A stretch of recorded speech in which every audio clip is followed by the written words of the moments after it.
This is ULEFONE Armor 17 Pro, and today I would like to show how you can set the screen timeout value to never on this device.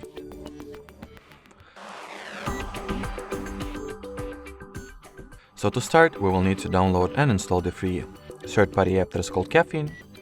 So let me do exactly that.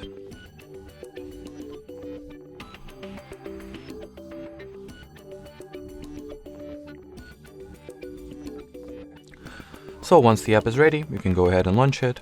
And in here, simply make sure that the timeout section was set to be at the infinite value. And as long as you do not close the Caffeine app and it stays active in the background, your screen will not automatically go to sleep whatsoever. Alrighty, so that will be it. Thanks for watching and bye-bye.